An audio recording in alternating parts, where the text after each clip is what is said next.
Please subscribe Sadhguru Sai Creations.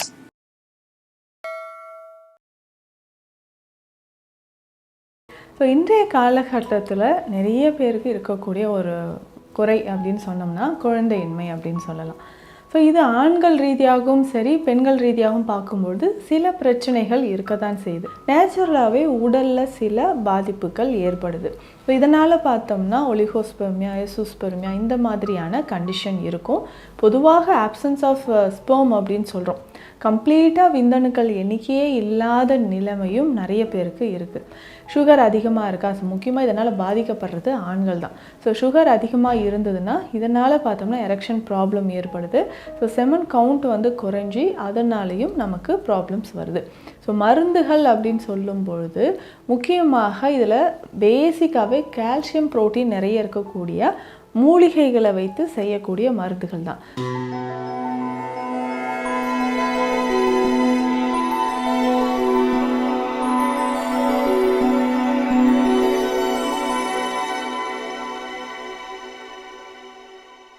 Sadhguru Sai creation viewers அனைவருக்கும் வணக்கம். நான் doctor Nithya, Siddha physician. So இன்றைய காலகட்டத்தில் நிறைய பேருக்கு இருக்கக்கூடிய ஒரு குறை அப்படின்னு சொன்னோம்னா குழந்தையின்மை அப்படின்னு சொல்லலாம். ஸோ இது ஆண்கள் ரீதியாகவும் சரி பெண்கள் ரீதியாகவும் பார்க்கும்பொழுது சில பிரச்சனைகள் இருக்க தான் செய்யுது. அதை உடலில் இருக்கக்கூடிய பிரச்சனைகளை நம்ம சரி செய்வதன் மூலமாக இந்த இன்ஃபெர்டிலிட்டி அப்படின்ற இஷ்யூஸ்க்கு நேச்சுரலாகவே நமக்கு சொல்யூஷன் இருக்கும். இப்போது ஆண்களை பொறுத்த வரைக்கும் மேஜராக ஏஜ் ஒரு ஃபேக்டர் அப்படின்னு சொல்லலாம். ஸோ காலம் கடந்து ஆண்களும் சரி பெண்களும் சரி அந்த திருமணம் நடந்து அதுக்கப்புறம் பார்த்தோம்னா அந்த குழந்தையின்மை அப்படின்ற பிரச்சனை இருக்குது. பொதுவாகவே 30 வயதை கடந்து இருக்கக்கூடிய பெண்களுக்கு ஸோ அந்த ப்ரெக்னன்சி ரேஷியோ குறைவாகத்தான் இருக்குது. ஏன்னா எக்கோட குவாலிட்டி நமக்கு குறையும் பொழுது ஸோ கன்சீவ் ஆகிறதுக்கான பாசிபிலிட்டிஸ் அப்படின்றது கொஞ்சம் குறைய ஆரம்பிக்கும். இதுவே ஆண்களுக்கு அப்படின்னு பார்த்தோம்னா ஒரு 35-40 இயர்ஸ் ஆகும்போது நேச்சுரலாகவே உடலில் சில பாதிப்புகள் ஏற்படுது. ஸோ இதனால் பார்த்தோம்னா ஒலிகோஸ்பெர்மியா, எசோஸ்பெர்மியா இந்த மாதிரியான கண்டிஷன் இருக்கும். பொதுவாக ஆப்சன்ஸ் ஆஃப் ஸ்பெர்ம் அப்படின்னு சொல்கிறோம். கம்ப்ளீட்டாக விந்தணுக்கள் எண்ணிக்கையே இல்லாத நிலைமையும் நிறைய பேருக்கு இருக்குது. ஸோ இதை நம்ம சரி செய்கிறதுக்கு உணவு முறைகள் ரொம்ப அவசியம். இல்லை ஒரு சிலருக்கு பார்த்தோம்னா ஒரு 35-40 வயதிற்குள்ளாகவே என்னென்னா சுகர், பிபி மாதிரியான பிரச்சனைகள் ஏற்படுது. ஸோ இந்த சுகர், பிபி கண்ட்ரோல் வச்சுட்டு அதுக்கப்புறம் ஈஸியாக அந்த ஃபெர்டிலிட்டி இஷ்யூஸை எப்படி நம்ம மூலிகை மூலம் சரி பண்ணலான்றதையும் பார்க்கலாம். சுகர் அதிகமாக இருக்கா? ஸோ முக்கியமாக இதனால் பாதிக்கப்படுறது ஆண்கள் தான். ஸோ சுகர் அதிகமாக இருந்ததுன்னா இதனால் பார்த்தோம்னா எரெக்ஷன் ப்ராப்ளம் ஏற்படுது. ஸோ செமன் கவுண்ட் குறைஞ்சி அதனாலேயும் நமக்கு ப்ராப்ளம்ஸ் வருது. அப்போ அந்த மாதிரி இருக்கும்போது சுகர் லெவலையும் குறைத்து நமக்கு ஸ்பெர்ம் கவுண்ட்டையும் இன்க்ரீஸ் பண்ணுற மாதிரியான உணவுகள் என்ன இருக்குது, மருந்துகள் என்ன இருக்குது. ஸோ மருந்துகள் அப்படின்னு சொல்லும் பொழுது முக்கியமாக இதில் பேசிக்காகவே கால்சியம் புரோட்டீன் நிறைய இருக்கக்கூடிய மூலிகைகளை வைத்து செய்யக்கூடிய மருந்துகள் தான். ஸோ அந்த மருந்துகளை நம்ம ரெகுலராக பயன்படுத்தும்போது கொஞ்சம் கொஞ்சமாக நம்ம உடலில் இருக்கக்கூடிய பிரச்சனைகள் குணமாகுது. ஸோ பிரச்சனைகள் அப்படின்னு சொல்லக்கூடிய இது மாதிரி ஆண்களுக்கு ஏற்படக்கூடிய பிரச்சனைகள் தான். முக்கியமாக உடல் உஷ்ணம் எந்த மாதிரி இருக்குது அப்படின்றத பார்க்கணும். ஸோ தொடர்ந்து உடல் உஷ்ணம் அதிகமாகவே இருந்துகிட்டே வந்துச்சுன்னா நமக்கு ஸ்பெர்ம் கவுண்ட் குறைய ஆரம்பிச்சிடும். ஸோ கவுண்ட் குறைய குறைய நமக்கு என்ன ஆகுதுன்னா உடலில் இந்த மாதிரி எரெக்ஷன் ப்ராப்ளம் வர்றதோ இந்த இன்ஃபெர்டிலிட்டி இஷ்யூஸ் வர்றதோ நமக்கு ஏற்படுது. ஸோ இதற்கான டயட் அப்படின்னு பார்க்கும்போது சொன்ன மாதிரி கால்சியம் சார்ந்த உணவுகள் எடுக்கணும். ஆண்களை பொறுத்த வரைக்கும் உடல் உஷ்ணம் அதிகமாக இருந்து தூக்கமின்மை அப்படின்ற ஒரு பிரச்சனை இருந்துச்சுன்னா கண்டிப்பாக அதை மாற்றணும். இதுவே அப்படி பெண்களுக்கு அப்படின்னு பார்க்கும்போது உடல் உஷ்ணம் ஒரு முக்கியமான காரணம். தைராய்டு சார்ந்த பிரச்சனைகள் இருக்கா அப்படின்றதும் நம்ம செக் பண்ணிக்கணும். ஸோ தைராய்டு சார்ந்த பிரச்சனைகள் இருந்ததுன்னா நமக்கு இந்த இன்ஃபெர்டிலிட்டி இஷ்யூஸோ இல்லை அதனோடைய சேர்ந்து இர்ரெகுலர் பீரியட்ஸ் அப்படின்ற ஒரு ப்ராப்ளமும் ஏற்படுது. ஸோ இந்த இர்ரெகுலர் பீரியட்ஸ் நமக்கு நார்மல் ஆகணும்னாலும் இந்த மாதிரி சிகிச்சைகள், ஹார்மோன் இம்பேலன்ஸ் இருக்கா அதற்கான மருந்து முறைகளும் நம்ம ஃபாலோ பண்ணிக்கலாம். இதற்கு முக்கியமாக பார்த்தோம்னா இருவருக்குமே பொதுவான ஒரு மருந்து முறை இருக்குது. இதை நம்ம ஃபாலோ பண்ண நமக்கு கொஞ்சம் கொஞ்சமாக உடலில் இருக்கக்கூடிய பிரச்சனைகள் குணமாக ஆரம்பிக்கும். ஸோ இதற்கு நமக்கு என்னென்ன தேவை அப்படின்னு பார்த்தோம்னா இது ஒரு லேகிய வகை சேர்ந்த ஒரு மருந்து. இந்த லேகியம் ரெடி பண்ணுறதுக்கு என்னென்ன மூலிகைகள் தேவை அப்படின்றதும் பார்க்கலாம். இதுக்கு முக்கியமாக நமக்கு பாதாம் பிசின், முருங்கை பிசின், கருவேலம் பிசின்.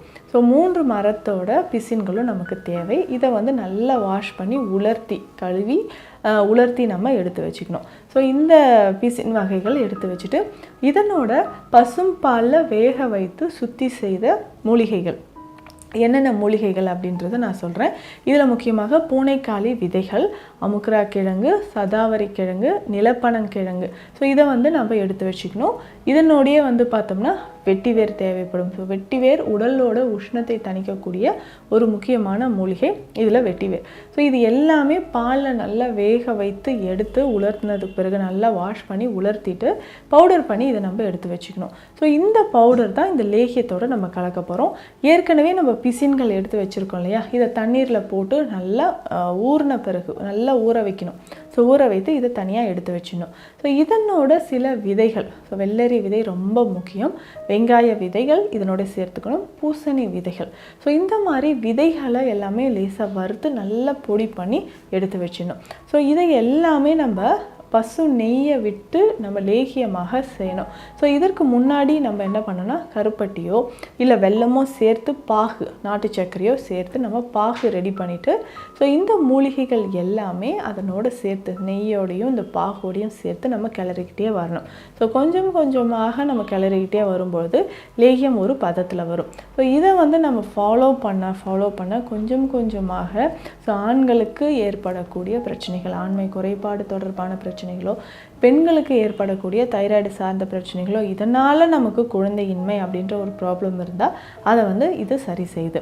ஸோ பெண்களை பொறுத்த வரைக்கும் அடுத்து முக்கியமான ஒரு மருத்துவ முறை அப்படின்னா மசாஜ். ஸோ அடிவயிற்று பகுதியில் தினம்தோறும் மசாஜ் செய்கிறது ரொம்ப ரொம்ப முக்கியம்.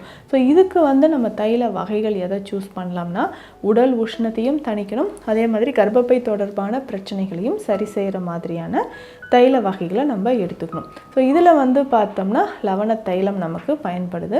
ஸோ இந்த லவண தைலம் வந்து கொஞ்சம் எடுத்து அடிவயிற்று பகுதியில் வந்து நல்லா அப்ளை பண்ணிடணும். அப்ளை பண்ணிட்டு இரவு நேரத்தில் அப்ளை பண்ணிட்டே வரும்போது ஸோ பெண்களுக்கு இர்ரெகுலர் பீரியட்ஸ் இருக்குது, அதிகமான உதிரப்போக்கு இருந்தால் அதற்கு இதை பயன்படுத்தலாம்.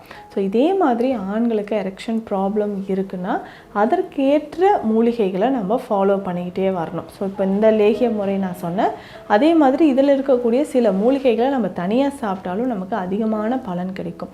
ஸோ அந்த மாதிரி பார்க்கும்பொழுது அஸ்வகந்தா சூர்ணம் பயன்படுத்தலாம், சிட்ராமுட்டி சூரணம் பயன்படுத்தலாம், குறுந்தொட்டி சூரணம். ஸோ இதில் ஏதாவது ஒன்றை நம்ம பாலோடு கலந்து ஒரு நாளைக்கு 2 வேளை பயன்படுத்தும் பொழுது உடலில் இருக்கக்கூடிய பல பிரச்சனைகள் வந்து நமக்கு குணமாக ஆரம்பிக்கும். பல பிரச்சனைகள் அப்படின்னு சொன்னால் ஆண்களுக்கு இருக்கக்கூடிய செமன் வந்து குறைவாக இருக்குது, ரொம்ப வாட்டரி செமன் இருக்குது, ஸ்பெர்ம் கவுண்ட் வந்து குறைவாக இருக்குன்னா அதை சரி செய்கிறதுக்கு இந்த வழிமுறைகளை ஃபாலோ பண்ணலாம். ஸோ அதே மாதிரி தான் பெண்களும் நான் சொன்ன வழிமுறைகளை ஃபாலோ பண்ணும்போது ஸோ அதில் தைராய்டு சார்ந்த இஷ்யூஸ் வந்து நமக்கு குறைய ஆரம்பிச்சு அதற்கப்புறமாக இந்த குழந்தையின்மை பிரச்சனையும் குறுகிய காலத்திலே நமக்கு சரியாக ஆரம்பிக்கும்.